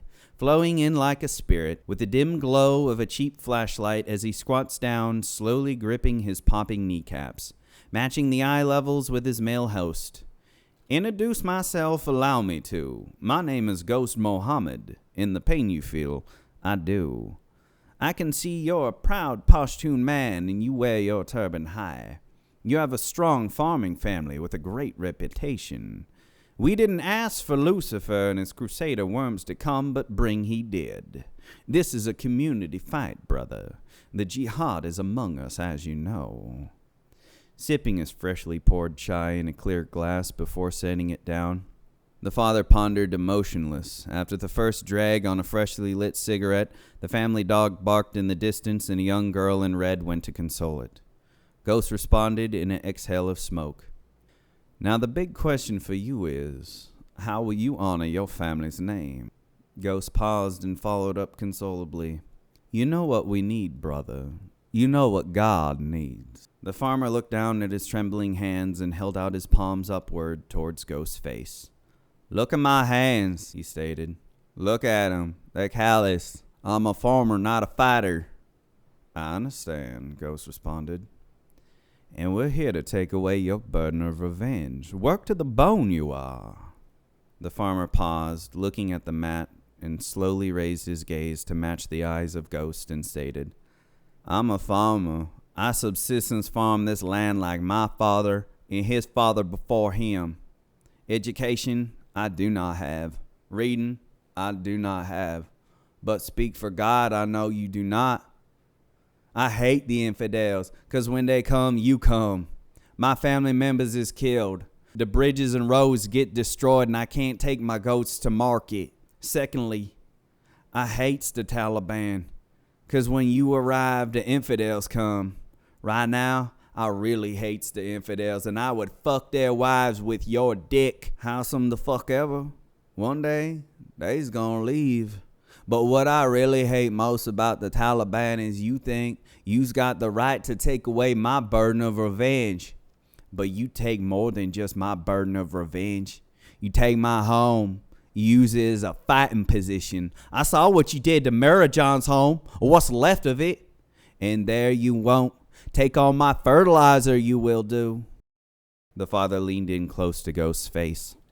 "The worst crime of all is you convince my children to bury mines behind my back. Allowing you my burden of revenge takes more than 2 graves. I end up with a bombed out home. More dead kids I will have. Fertilizer I will not have. Food I will not have. And mines on my property for me to worry about. because the ones who bury them die or forget Ghost Muhammad. As much as yous pretend you ain't the state, there is no state. The state is Pashtun Wali. The burden of revenge is mine, and it's mine alone, and I'ma do it my own time and my own way. Ghost stood up slowly and solemnly said, "Once again, I'm sorry for your loss, brother. We are all suffering. You know where to find me if you change your mind. They may have the watch, but we have the time. That's right, one day the infidel will leave. But in the meantime, don't go losing your head helping them out. Fear only God, brother. God is great." As Ghost exited softly through the sheet metal door, disappearing into the darkness from which he came. Chapter 7, Sangin Valley School District. Talent hits the target no one can hit. Genius hits the target no one can see. Arthur Schopenhauer. July 14th, 2011. We couldn't source out any patrols because we had to conduct a resupply at FOBs Inkerman, Jackson, and Nole. We have managed to acquire a freezer, so now we can keep food for repeated barbecues. Other than that, someone in Alpha Company was a triple amputee, and now we are in River City. Therefore, no phone calls home for anyone, and I don't know who the victim was. I don't want to know anymore. Change of subject. We have told many locals about the Shura on Monday for talks about reopening the school, and we're hoping the turnout will be good. Additionally, GQ threatened to quit again today because a few days ago, Valdez got into a firefight and requested sonic boom air support. I am the only one Marine GQ spends the most time with between patrols, detainees, and just talking. When I talk to GQ, he rants that, "Valdez is trying to kill me." In hindsight, sonic boom was a really badass way to end a fight considering the plane flies fast and low over the compound which the enemy is occupying. The loud crack, boom of the sound barrier breaking is a great way to invoke fear and faintness of heart into the enemy as they broke contact and ran. July 15th, 2011. When certain people meet you in your life, you transition into a certain character just by virtue of meeting them. The battalion commander, Lieutenant Colonel Savage, will be going on patrol with us to meet the parents of the kid who was killed. We have pictures of the kid when he was alive that were taken from a Marine's camera from a previous patrol that have been expanded into 8x12 photos that the mother requested prior when she had came to Transformer to talk to the ANA. A combat cameraman is coming with us to take pictures of the event. We have also made up flyers of the kid and the story of what happened. We will ask the parents if it's okay to mass produce these and put them up. I will bring a crank radio and give it out along with stickers to the 3 other surviving children. Hopefully the parents will be there, but then again, it's Friday, the day that people go to the bazaar to buy food. But today, nobody went anywhere because of Op Minimize. If we lose this war, Operations Minimize will have played a big part. That night, we had dinner with the Transformer workers. Sharifullah and the rest of the electricians call me White Cat, or Spinapishek. While Mohammed Issa loved porn, he was fascinated by the pop singer Shakira. Valdez had gotten a hold of a video file with the latest Shakira She-Wolf music video and showed Mohammed Issa. Mohammed Issa became an instant Shakira addict, demanding that Valdez show him the Shakira video on his laptop every time we got together to eat. "Shakira!" he would repeat with demanding excitement. While Valdez played the music video, Mohammed Issa would curl up on the couch like a cat, smoking his cigarette through his clenched fist, with a big grin of missing teeth, captivated by a woman gyrating in a cage. Showing videos like these prompted Mohammed Issa to invite us to dinner even more. July 16th, 2011. We've gotten out of Op Minimize and started kicking out patrols again. Every day in the NGZ, there's a gunfight with the Taliban. Most of it is so frequent that I have a hard time remembering all the who, what, when, where. Frighteningly, that's just Bravo Company. I have no clue about the rest of the battalion since I've been away from the Sipper net. The communication network and distribution of information between patrol bases, let alone the entire battalion, is very spotty. I am very restricted to me and my little world, Mohawks area. Every Marine is a collector. Every Marine is collecting. They're just not able to pass the information, or care to, via more efficient means. The day started out normal. except patrolling posts and times were changed. I didn't go out. I've not been able to go out on patrol for the past 3 days. Today, when I assumed COC Transformer Watch, we got a call from Inkerman telling us that we needed to stop a white van that was driving south on Route 611 because the individuals in the van were seen egressing from a firefight a few minutes earlier. We quickly got some Marines out on Route 611 and stopped the only white van that was heading south. There was no other traffic at the time. The van had 3 males in their 20s, 2 women and some kids. Accordingly, we searched the men, the vehicle, and the women. We brought the 3 males back to the Shura area inside a transformer, and I administered the X-Spray explosive detection system. It was interesting because when I pulled out the X-Spray kit, all 3 men instantly put out their hands to me, as if they had known what this was about. The first man I X-Sprayed had white chalky residue on his hands. This alarmed me because I suspected that it was residue from surgical gloves. Wearing surgical gloves is what the foreign fighters do now to defeat the X-Spray test, because there is no gunpowder residue on their hand. Next, I tested all 3 men's hands and got negative results. Then I took sample pads and tested the cheeks of all 3 men. One guy didn't wash his face, and I got 2 positive results from gunpowder residue. That's all I needed. Then I detained them, questioned them, and processed all the paperwork. When I was questioning them individually, the story seemed to match up. 3 guys were going to a wedding. Because the one who popped for gunpowder had gotten married the day prior, in the case of Afghan weddings, the parties last for a few days, but there were some holes in their stories, like how one guy had gunpowder residue. It doesn't help that my Terp GQ sucks, and it makes questioning even more difficult. While this was going on, a crowd of locals, mostly men, rolling up on Honda motorcycles had gathered outside of PB Transformer, all demanding that we release them and insisting that the men were not Taliban. Captain O'Shea had to deal with this crowd. One man who spoke English had an ID card from the Sangin District Center that said, "Worker, needs an escort." This man demanded the men back and said that he will bring them back in the morning for us to question them. No. When Captain O'Shea asked the man the names of the 3 detainees, the man with the ID card didn't know.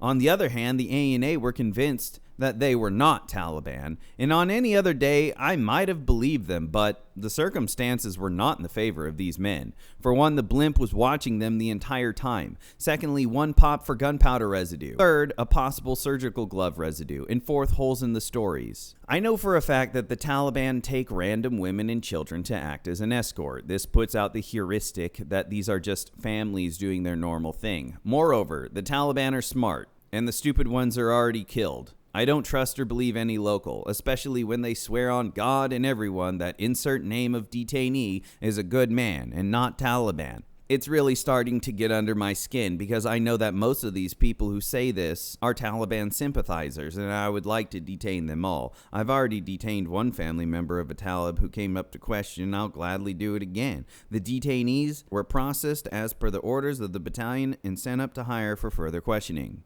July 17th, 2011. Another day for me, but I never know what every day is going to bring.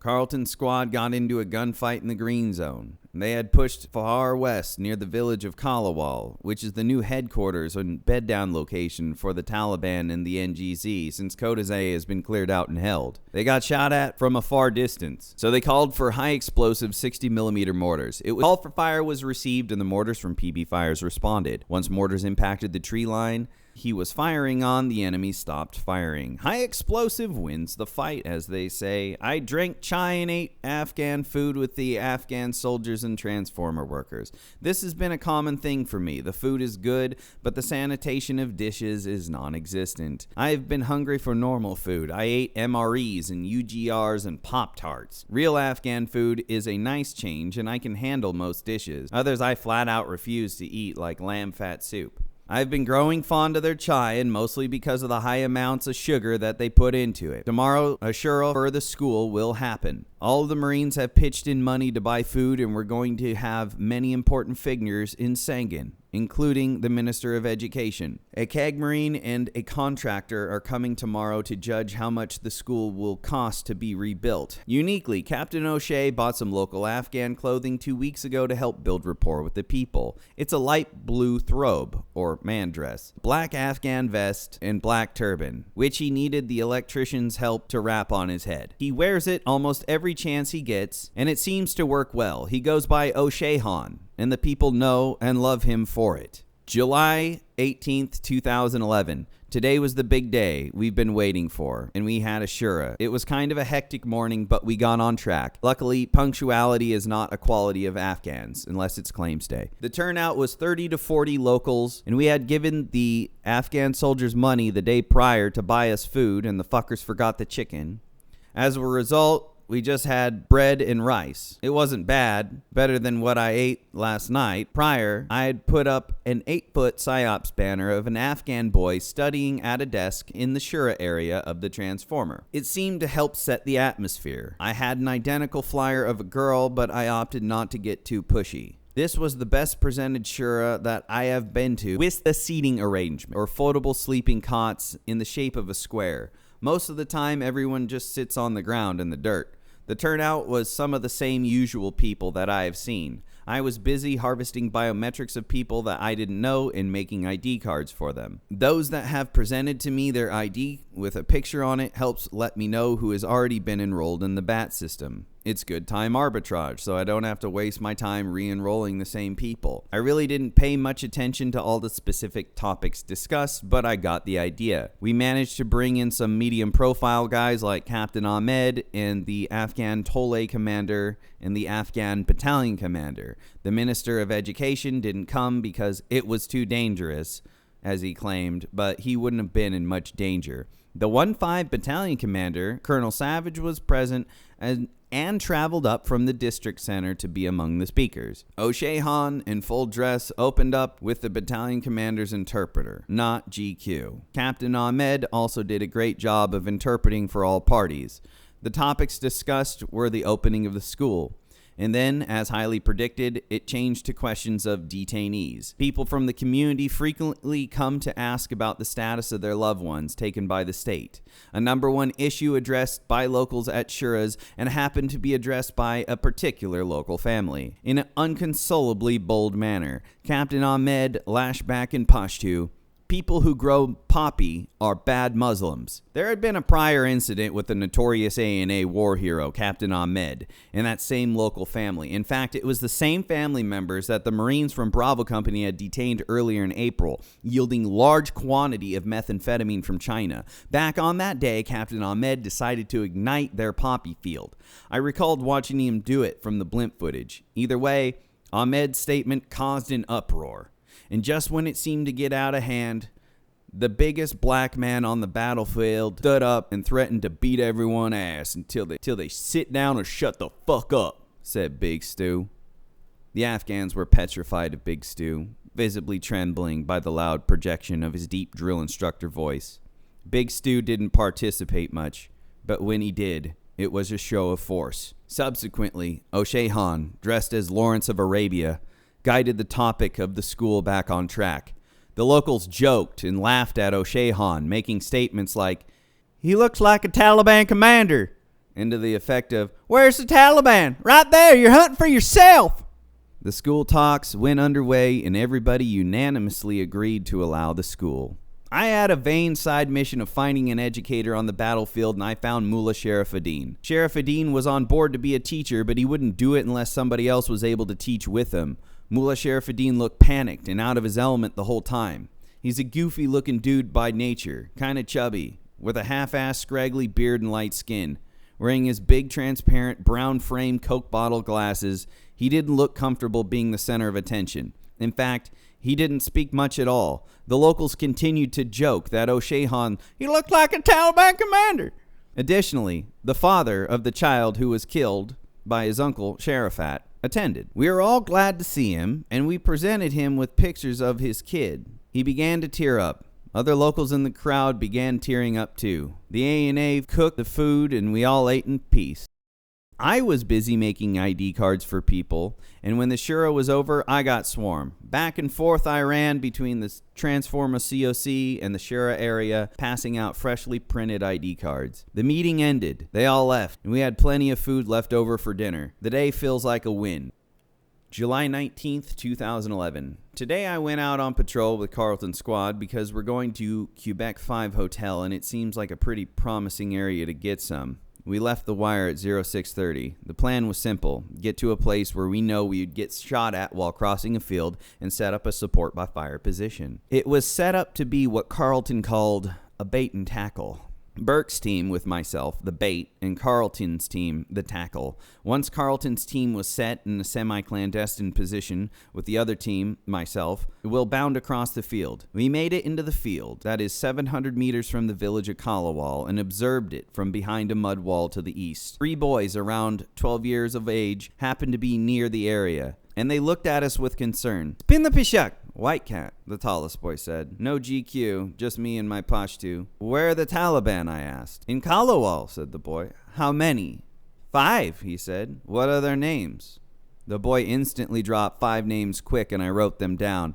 I thanked them, and they took off quickly southeast. I sensed from their demeanor that we will get shot at once we cross this field. We didn't even make it 50 meters before we got lit up by 7.62 rounds cracking over our head and the shot echoes ringing out. Luckily, the bait and tackle worked. Carlton's team instantly started lighting up the Talibs, shooting at us from the tree line about 200 meters away. I responded with 340mm high explosive rounds from my 203 grenade launcher, and everybody got some trigger time. We waited for about 30 minutes, and then Carlton and his team maneuvered over to the enemy firing position to do the battle damage assessment. Carlton saw empty AK cartridges floating down the water canal in the tree line and a good amount of blood on the rocks. Once his team was set, Burke's team got up and started bounding to our position, and we set in. We got lit up again. I told everybody, don't fire back, because Carlton's team was very close to where the enemy was shooting at us, and we didn't want to have any blue on blue. We didn't fire, and about 15 seconds later, Carlton's team started lighting up that group of Talibs. It brought a big smile to my face. Before anything kicked, there were several smoke signals coming from the houses. Just the typical quick 10 to 20 second smoke signal. I don't know if it was the Taliban who make the smoke signals or the locals, or who are Taliban sympathizers, or locals who were forced to do it, but definitely more smoke signals today. We sat into good positions and waited for a while. Nothing further happened until we were heading back. Carlton's team was set up to the east, and the rest of us waited further in the west in the tree line. We moved out of the tree line and began bounding in a field in a ranger file while tracing the tree line. About an hour before we started moving, we got radio traffic from the Taliban talking to each other on the radio. "I see a Marine patrol in the open field walking along a tree line. Our enemies know that we can hear them talk, and they like that. Plus, I saw a smoke signal coming from the compound to the south. With the amount of time that we had been waiting, the ICOM traffic led me firmly to believe that we would get shot at once we left the tree line. As a result, we waited as far as we could east in the canal and got out of the tree line. We began to bound back in the field. Carlton saw a spotter in the western part of the field and took a shot at him. Since Carlton never let anyone know that he was shooting at a spotter, Burke's team and myself, mostly myself, believed that we were getting shot at. I heard Burke say, "Carlton says there's a guy behind a hay pile in the field." PFC Stark, who had the 240 machine gun, took a knee and started firing at the hay pile. Then we bounded back in a dead sprint. In retrospect, we looked like idiots who shot a hay pile and sprinted through an open field. Luckily, no one was watching us besides maybe the spotter. Captain O'Shea had cleared us to shoot at spotters. Today was interesting. Some pop shots were taken at a spotter with 40mm. I loved it. "Flush him out with HE. In fact, give me that damn Republican," said Big Stu, as he unloaded it into the compound, in which the spotter was caught turkey peeking his head from behind the wall. I can only guess that the locals don't live there anymore, and the ones that do are either very brave or Taliban sympathizers. Since there is no more mass exodus, the locals probably live in the desert and farm at night when it's safe. I have a feeling that today's events will continue to happen until 1-6 comes to give us more support, and once that happens, we'll be able to clear and hold Kalawal.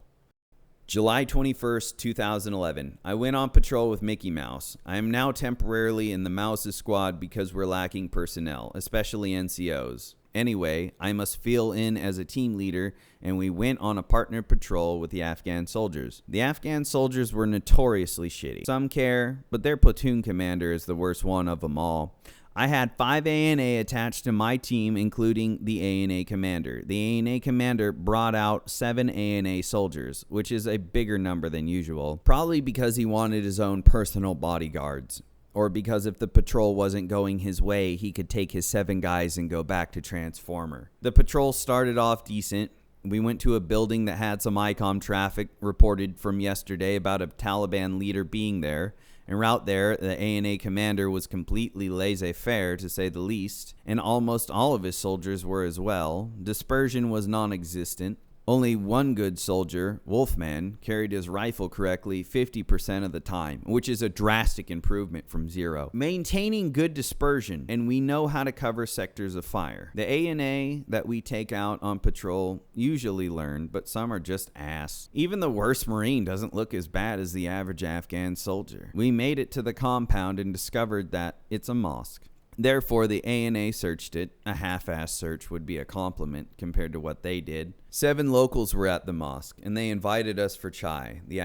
The ANA commander and myself drank chai while the ANA commander informed them about the upcoming Shura. During that time, I was harvesting biometrics. After it was all said and done, we said our goodbyes and started to head west. I chose the route to head west towards the area we had a better chance of getting in contact. As we began to take off, the ANA commander stopped me very excitedly, saying, "The mullah we had been talking to was Taliban, and we were going to arrest him." I fell for it. I thought about the ICOM traffic the day before coming from the compound, and maybe one of the locals just gave him a tip that the mullah was Talib, and I was thinking, this is great, the ANA are doing their job. The ANA commander was insistent that the mullah was Talib, and told the mullah that we are going to arrest him and take him back to the station. In response, I cuffed him, and we returned to base. As we were patrolling back, I immediately dawned on me that either the ANA commander is sincere or he just pulled a bullshit move to get out of going where contact was more imminent, not to mention piss off the locals that we had just worked so hard to build rapport with. I asked why the commander thought this man was Talib, and he said because he refused to shake my hand. Right then and there, I knew he was just being a coward, and this was his plan to prevent the patrol from going further. We went back to Transformer. I questioned the guy, and he was honest in his answers. I checked his profile in the BAT system, and there was nothing incriminating. As I was in the COC enrolling the mullah into the BATs, the ANA commander came into the COC and told Captain O'Shea, "I know the white cat is doing his job, but I don't think this guy is Taliban."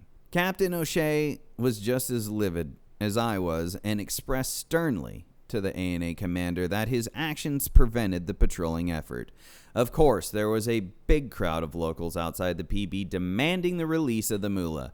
All of this was the direct cause of the ANA commander. We released the mullah, and the commander tried to smooth things over with the locals. It was his problem at that point, but the whole situation was upsetting because if anything, the Marines are supposed to be the bad cop, not the ANA.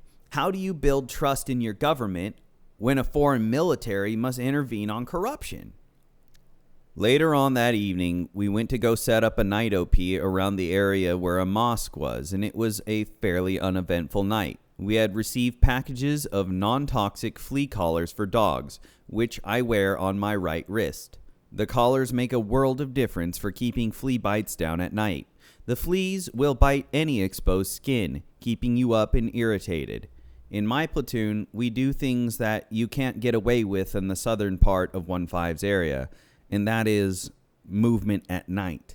We set into a deliberate position for an OP while there is still light and we are still seen. Then, at night, we move under the cover of darkness to a better position. We stay there until 3:45, and then we begin to patrol back through the fields. It is generally safe to patrol through the fields because it wouldn't do any good to put an IED in the field at a local's farm. It would have to be in a random location because we patrol all over the fields. The juice is not worth the squeeze, but you never know.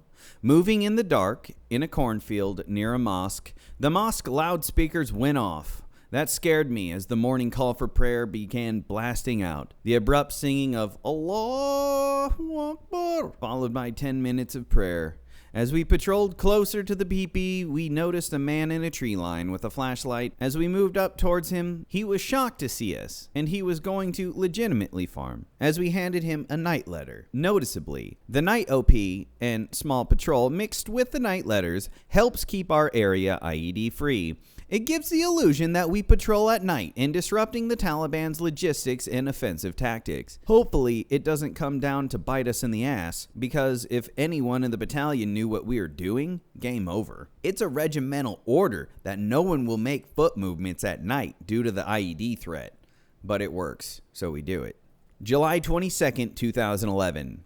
First platoon found an IED today and called in EOD. The EOD Marine who responded was Staff Sergeant Dignan, and he went to investigate the IED. He stepped on another one that had detonated.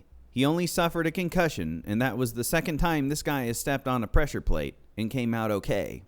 Another Marine in the same spot was not so lucky. He was the dog handler with First Platoon who stepped on a pressure plate around the same area and lost his leg below the knee. However, the electricians like us. Moreover, Muhammad Isa is asking for some newer porn for some friends, he stated in Pashto. We have a corpsman that offered a terabyte to share with Muhammad Isa, and Muhammad Isa was a happier man.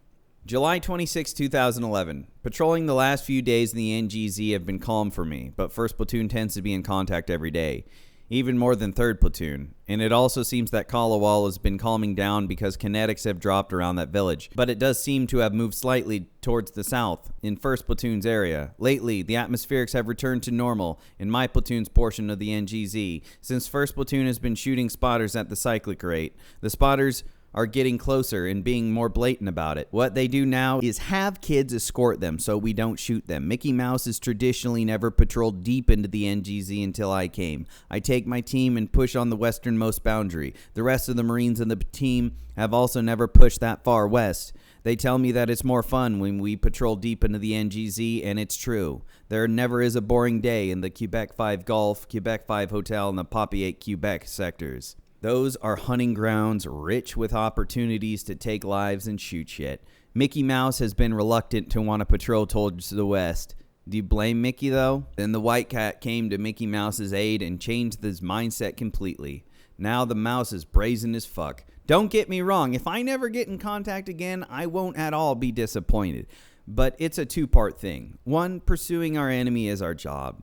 For the most part, Marines are here to get into a gunfight, and that's what we came here to do. It's our nature to fight. I understand where Mickey Mouse is coming from at one level. We have less than 80 days here, and he doesn't want anyone to get hurt. But we have 80 days, and that's a while. Chances are I will never get this opportunity again in my life, and I will continue to do what is required of me until the end. July 27th, 2011. Last night, we went out on patrol in a night OP at Compound 114. O'Shea told me the approximate location of where he wanted me to do the night OP, and he wanted my team to lead us out there. Well, I happen to be more familiar with the Quebec 5 Hotel and Quebec 5 Golf sectors than Mickey Mouse and his squad. I led us, as they say, hey diddle diddle, right up the middle. Hey diddle diddle, right up the middle, to the middle of a historic ambush area near Kalawal. As we patrolled in, the locals quickly stopped what they were doing and got out of the area. Then the smoke signals came. But by that point, I didn't think the Talibs would be ballsy enough to mess with us at night. But I wouldn't put it past them. They have attacked night OPs before. It was in the same area where we got ambushed last time. I went into a lonely tree line right in the middle of a massive field, flanked by Kalawal to the west and Yarbenzi to the north. We set in, and then Mickey and his element got up to me. He mentioned that he liked the spot because of our ability to cover all sectors for quite a distance, but the look on his face was priceless when I told him our location. I giggled like a Japanese schoolgirl in a Hello Kitty score, and I set up a priority mortar target on a historic firing position, but the most I could get was illumination from Inkerman Command. I wanted to drop HE on that compound so bad, but nothing crazy happened during the night OP. I was really hoping to murder an IED emplacer, but nothing. Certainly more exciting to do a night OP near Kalawal than most other places in the NGZ. The plan was to pick up and move at 0330 before the sun came out, and I had night letters that I needed to put up on compounds. If we left when the sun came, then we would surely get attacked upon egress. If we left at 3:30 and took the trails that were well traveled by locals to reach compounds and post night letters, it's a gamble, but it's paying off. The purpose of the night letters is to give the illusions that we patrol at night, but that is basically what we're doing. We deter IEDs to be emplaced at night. We really did a good job at posting one of those night letters, and it was a lot of fun too. Now almost every Mohawk night OP takes the night letters in a stapler. A stapler is one of our most important pieces, but is not serialized. We make our area safer with that stapler than we do with guns by keeping people informed and the Taliban paranoid.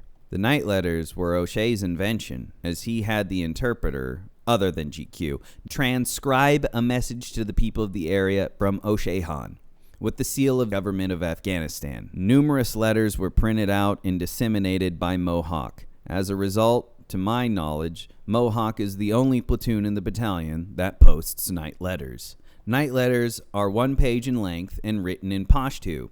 The letter states O'Shea Han's message that he wants people to farm at night and feel safe there in their villages.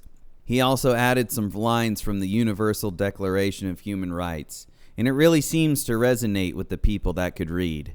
Today, Valdez's patrol came across a group of locals on Route 611 who needed medical attention by our corpsman because one of their friends was shot in the stomach with his guts hanging out. It was a 12 or 14-year-old kid. Turns out that Marine snipers shot that guy for spotting a patrol with an ICOM. The Talib died, and our corpsman really couldn't do much for him because it was too late at that point. Valdez told the corpsman, "If it makes you feel any better, he was helping in place an IED." The other Talibs he was with said that he was innocent and he was a student. Valdez did the DNA and biometrics gathering. Other than that, I went on patrol today in the village of Mulakan, and that was boring. But I have noticed that more people smiling and waving, even drivers as cars drive by us on Route 611. In Mulakan, we create a parade wherever we go, and the crowd wherever we stop, because we're the most interesting thing they've seen all day. The men all look like Lord of the Rings wizards, and the locals know our names, and they especially know the White Cat.